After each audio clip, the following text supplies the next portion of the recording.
नागपूर जिल्ह्याच्या कुही तालुक्यातील टिल्ली गावात दत्तूराम जिपकाटे 1990 पासून गोशाळा चालवतात। स्वतःला बजरंग दलाचा कार्यकर्ता म्हणवणाऱ्या दत्तूराम जिपकाटे यांनी 2.5 एकर सरकारी जागेवर गोशाळा सुरू केली आहे। त्याच्या गोशाळेत गायींना नीट खाद्य मिळत नसल्याची तक्रार आहे, त्यामुळे अनेक गायी आजारी आहेत। तर मेलेल्या गायींचीही योग्य प्रकारे विल्हेवाट न लावता गावातल्याच एका तलावात मृत गायींना फेकून देण्यात आल्याचं उघड झालंय। पुरेसे मनुष्यबळ तसंच साधन संपत्ती नसल्यानं आपल्याला गोशाळेची योग्य ती निगा ठेवता येत नसल्याचा दावा जिपकाटे यांनी केलाय। हर जानवर को उसको मैं बताता हूँ, डॉक्टर को बुलाता हूँ, तो वो क्या बोलते हैं हमारे पास डॉक्टर कम है, डॉक्टर की ज़्यादा नहीं है, एरिया बड़ा है, हम सेवा।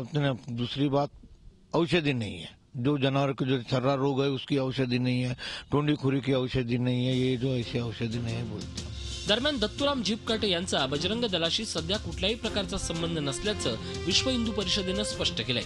गैरवर्तणुकीकरता त्याला 4-5 वर्षापूर्वीच संघटनेतून बेदखल करण्यात आल्याचं विश्व हिंदू परिषदेनं सांगितलंय। जिपकाटे हा एक 4 ते 5 वर्षापूर्वी गोविंदाच्या कामात होता, त्यावेळी तो बजरंग दलाचं देखील काम करायचा, पण विभिन्न प्रकारचे जे मनभेद झाले आणि त्यानिमित्ताने आम्ही त्याला सांगितलं की तू काम करू नको, तू बजरंग दलाच्या कामासाठी आणि गोविंदाच्या कामासाठी की बरोबर नाही आहे। गोरक्षणाचा पुरस्कार सरकार करते, मात्र खरंच गोरक्षण होतंय का हे काटेकोर पाहण्याची आता गरज निर्माण झाली आहे। अखिलेश शळवे, झी मीडिया, नागपूर। याच संदर्भात आपण विश्व हिंदू परिषदेचे central committee member advocate Deepak Gaikwad यांच्याशी बोलूया। ते सध्या आपल्याबरोबर फोन लाईनवरून आहेत। दीपकजी, विश्व हिंदू परिषदेनं म्हटलेलं आहे की संबंधित जिपकाटे ही व्यक्ती विश्व हिंदू परिषदेशी संबंधित नाही। एक वेळ आपण मान्य करू, मात्र गोरक्षण जे होत नाहीये किंवा मातेची जी हेळसांड होते यासाठी आपल्याकडून काही पुढाकार घेतला जाईल? एक तर यातला जो बातमीतला जो आता मी ऐकलाय आपलं फोनवर, त्याच्यामध्ये एक भाग आपण लक्षात घेतला पाहिजे की 1 रुपयाचं सुद्धा सरकारी अनुदान या गोरक्षकाला सरकारकडून किंवा इतर कोणत्याही संस्थेकडून मिळत नाही। हा जो कोण कार्यकर्ता गोरक्षक आहे तो स्वतःच्या बळावर ती चालवतोय। असं असताना त्याच्यातला पॉझिटिव्ह भाग बघण्याच्या ऐवजी तुम्ही जर का त्यातला निगेटिव्ह भाग जर बघायला सुरुवात केली, उदाहरणार्थ उद्या मला वाटलं की वनवासी मुलांसाठी मी वसतिगृह काढायचं, आता माझी असलेलं आर्थिक उत्पन्न याच्या आधारावरच मी त्यांचं ते आश्रमशाळा चालवू शकतो। अशा वेळी त्यांची पॅन्टच फाटकी आहे, शर्टच उसवलेलं आहे असं म्हणण्याचा तसा अधिकार आपल्याला काही मिळत नाही। जेवढी शक्ती त्या कार्यकर्त्याची आहे त्या पद्धतीने तो करतो। आणि मूळ मुद्दा आपण लक्षात घेतला पाहिजे, ज्याप्रमाणे अनाथ आश्रमात, वृद्धाश्रमामध्ये हे विकलांग झालेले जे पालक आहेत, व्यक्ती जे आहेत ते येत असतात, त्याचप्रमाणे तुम्ही म्हणता आहात की सरकारी अनुदान मिळत नाही, पण तुम्हाला प्रश्न हा आहे की तुम्ही या संदर्भात काही पुढाकार घेणार आहात का? त्यांना सरकारी अनुदान मिळवून देण्यासाठी काही केलं जाणार आहे का? मला तुम्ही प्रश्न विचारला, उत्तर संपल्यानंतर बोला ना। माझं असं म्हणणं आहे की त्याला 1 रुपयाचं अनुदान त्याच्या ताकदीप्रमाणे तो करतो। आणि त्यांनी काय व्यथा सांगितली की डॉक्टर तर तो नोकर ठेवू शकत नाही ना, सरकारी जे गुरांचे डॉक्टर आहेत त्यांच्यावरच विसंबून तो काम करेल। अशा वेळी जर डॉक्टर आला नाही आणि जर ती गाय दगावली, जी ऑलरेडी भाकड गाय, म्हातारी गाय किंवा बैल त्याच्याकडे येतात, ती जर दगावली तर त्याच्यामध्ये त्याचा निष्काळजीपणा येत नाही।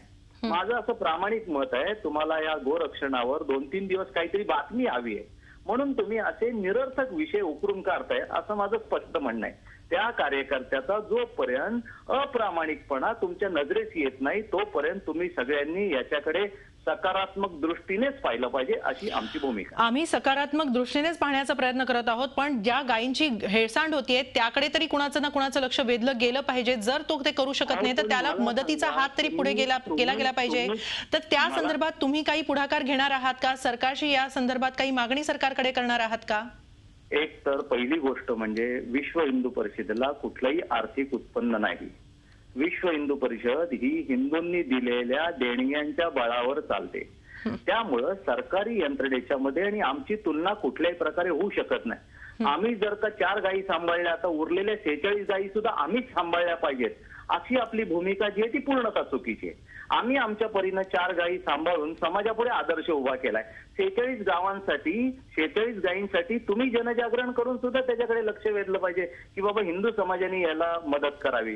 तुम्ही विश्व हिंदू परिषदेकडून सगळी अपेक्षा जी करता ती चुकीची आहे. किंबहुना या निमित्ताने विश्व हिंदू परिषदेला आरोपीच्या पिंजऱ्यात उभं करण्याचा तुमचा प्रयत्न आहे, असा माझा स्पष्ट आरोप आहे तुमच्यावर.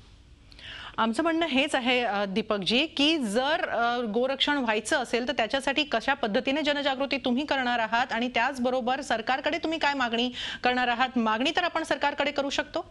एक तर मी आपल्याला आधीच सांगितलंय, विश्व हिंदू परिषद आणि संघ हे कधीही कोणत्याही सरकारच्या भरोश्यावर चालले नाहीत आणि म्हणून आजपर्यंत टिकून आहेत. आपण पाहिलेलं आहे सरकार दरबारी किंवा इतर सार्वजनिक जीवनामध्ये विश्व हिंदू परिषदेच्या कार्यकर्त्याला कुठलाही सन्मान नाही.